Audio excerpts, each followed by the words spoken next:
Hey, good people, welcome back to Monique's book list. Sorry, I was looking down. I was getting prepared. I was doing the dramatic hair flip. Okay, I wasn't doing all that.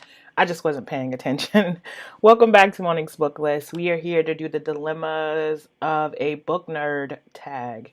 It was originally created by Lindsay's Little Library. The link will be in the description. A few people have done it. I saw it from Stephanie Reads Romance or Talks Romance. I think it's Stephanie Talks Romance. But yeah, let's get into it. There's like, I think there's 10 questions. Yeah, there's 10 questions. So let's get to these 10 questions. First question, book storage. How do you store and organize your books? Not really an issue for me. I do a lot of ebooks or digital books. So I'd store them on a Kindle, on my phone. I have a backup iPad that I had from like years ago. I just keep it as up to date as I can because it is older. So I just keep it as up to date as I can and keep books that I've purchased, digital copies, on there too. Of course, they stay in the cloud or wherever you purchase them from. So yeah, if I do have any physical books, is like three. I think if you see over here the Michelle Obama book, there's three graphic novels that she's sitting on. So that's it. And then downstairs I have my Harry Potter trilogy, the illustrated Harry Potter trilogy. Then I have my Harry Potter novels. And most of the books that I have downstairs aren't novels. They're cookbooks or they're costume and design books. So I don't have a lot of those because they're kind of repetitive because they're teaching you skills and stuff like that. So I don't really have a problem with storage. Organizing, we all know, Goodreads. It's your best good friend. It's not perfect, but it's what we have. It's a great place for us all to go and keep track of the books we read, challenge ourselves, have open community talk and stuff like that. So Goodreads. Dilemma 2, tracking. How do you track what you have read and what books you own? I kind of explained that in the first question. Tracking Goodreads. Tracking what I own versus what I've read and what I've owned. What I own is easy. It's on my digital, or it's I have a physical copy somewhere. Again, very few books I have a physical copy of. Very, very few. But other than that, yeah, Goodreads. I think it's your best good friend. Number 3, borrow. Do you lend your books out? If I have a physical copy of a book, it is probably because it is a gift. That book, Becoming by Michelle Obama, was a Christmas gift by my husband. The 3 graphic novels or graphic trilogies, or like I have a graphic like encyclopedia. All those things were gifts by my husband. I don't share a lot, and I don't mean that doesn't mean I don't give a lot. I don't share a lot. Like I remember when I was a kid, this is before digital music came out. I really didn't share. Like someone would be like, "Hey, can I get that album so I can make a copy of it?" And I would not share because I felt like I just don't share. I don't share stuff. I would prefer to buy it for you if you want it. So like if there's a book, great example, my mother-in-law and my best friend, I've been telling them about this series called the Cormoran Strike series, written by J.K. Rowling under her pen, Robert something. Um, I was telling them about the series each different times, but I was telling them about the series, and I said I think you guys would like it, to each of them in different settings, and they were like, "Oh, that sounds good." Well, I felt like I have a copy, I have a digital copy, and I do have a physical copy, but they are gifts. So I don't want to give my gifts away because I don't want to make you responsible for my property. So I just bought them each a copy. It was $12 with Amazon, shipped them to them directly, and if they don't like it, they haven't wasted anything. And I haven't wasted anything because when you give someone a gift, it's theirs, and what they do with it is what they do with it. So, yeah, it was easy for me to just to give them a book, and it's my favorite thing to do for someone. And really, well, when I hit 100 subscribers, I will be buying 3 of my subscribers one of my favorite books. So, but I love buying good. If I buy you a book If I make you a piece of clothing or if I cook for you, I love you. I don't do that for people that I don't like care about. I don't cook for anyone outside of my family. Yeah, I don't make clothes for anyone. I haven't even made, I think, no, I haven't made clothes for anyone. I think I'm going to just start making clothes for my daughter. I have made costumes for people, but that was for like on commission, so that's different. But if I make you a costume or make you a dress or make you something, if I cook something for you or if I buy you a book, that means I love you. All right, so that was 3. I kind of got off the topic. So no, I don't let people borrow books. I buy them the book instead. Number 4, buying. How do you buy or acquire your books? If I don't get it through a subscription service like Scribe, meaning that I read it, because you can read digital material with Scribe or Scrib, however they say it. I say Scribe. Some say Scrib. Because they have an unlimited plan where you can read books for $8.99 a month. I think it's plus tax. If I can't find a book there before, I always go there. If I can't find it at my local library or Overdrive, Hoopla, Libby, if I can't find it there, if I can't find a digital copy to read or a audiobook to listen to, then I will use a credit from the other service I use, which is Audible. If there's no audiobook, then I will purchase a digital copy from Amazon. There's tons of ways to purchase, but that's just how I do it.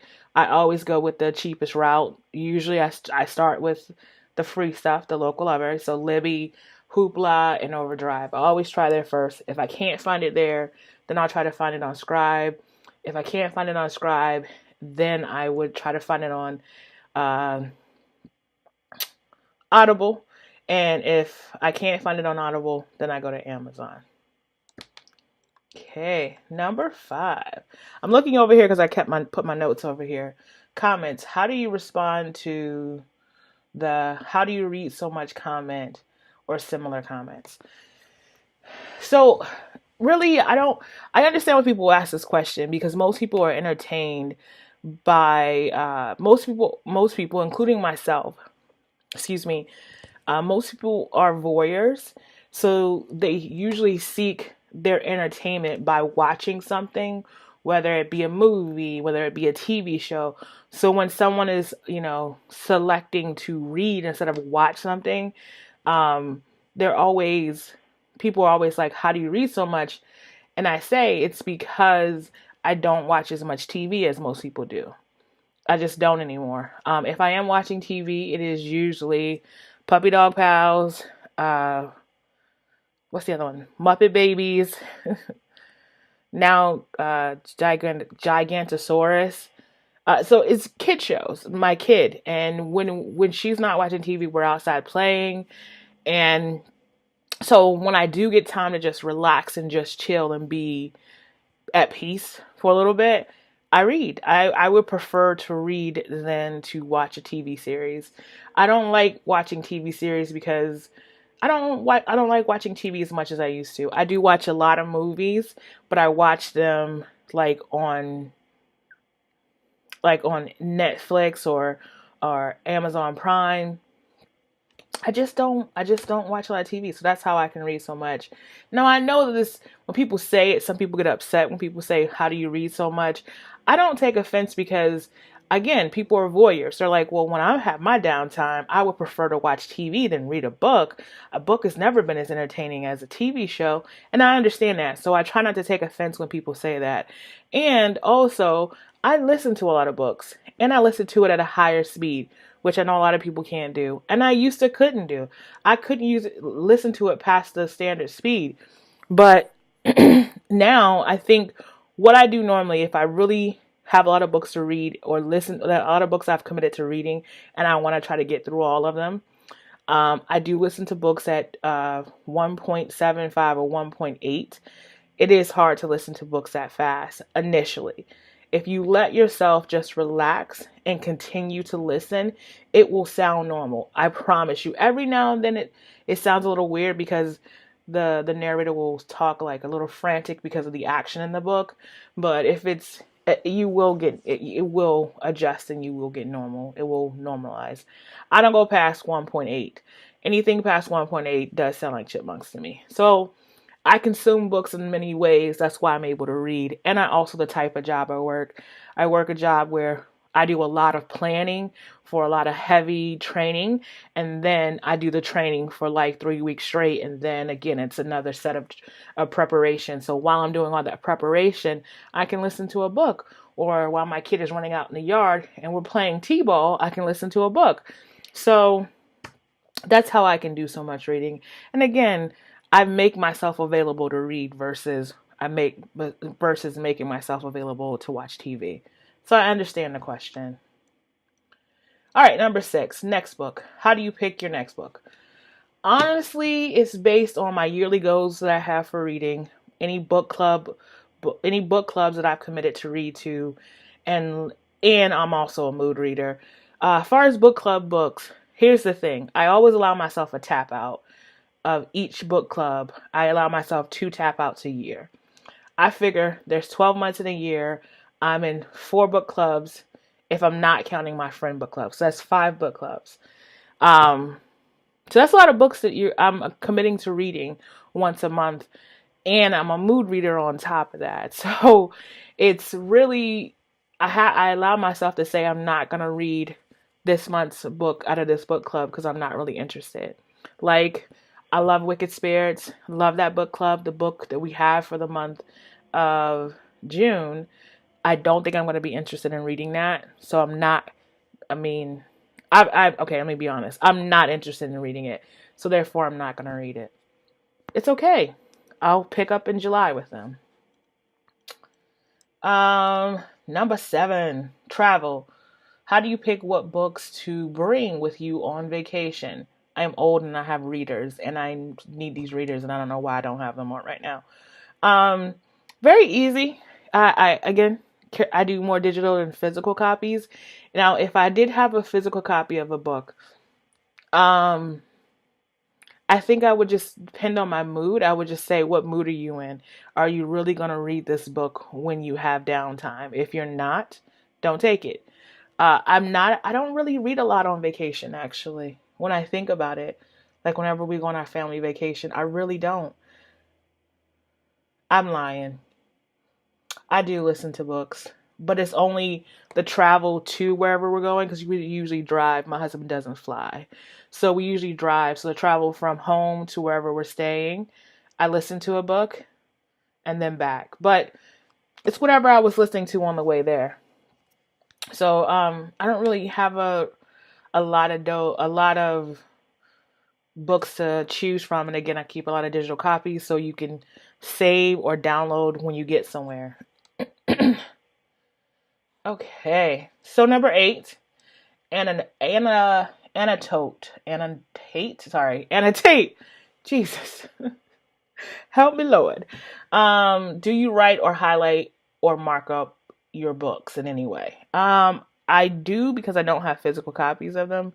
If I had a physical copy of books like I used to in my 20s, I would fight you. I would straight up fight you. You could get popped several times if you wrote in my books. You don't need to be writing my damn books. I don't write my books. You better not write my books.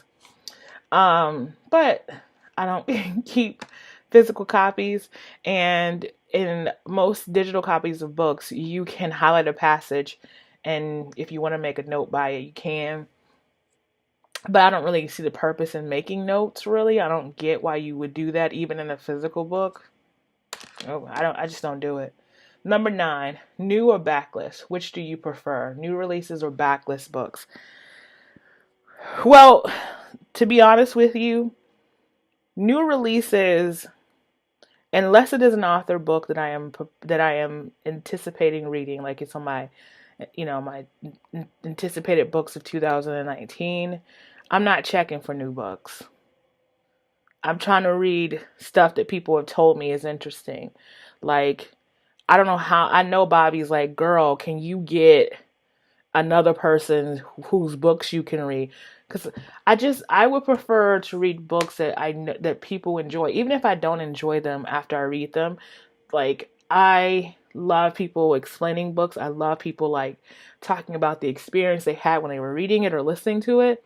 I have a shit ton of backlists. If you look at my Goodreads, I think I have 406 books on my TBR, not on my want to read. I would rather whittle away at that list than just get a new book because it's a new author. Or get a new book by an author that I like. So I prefer backlists. I said all that to say I prefer backlists.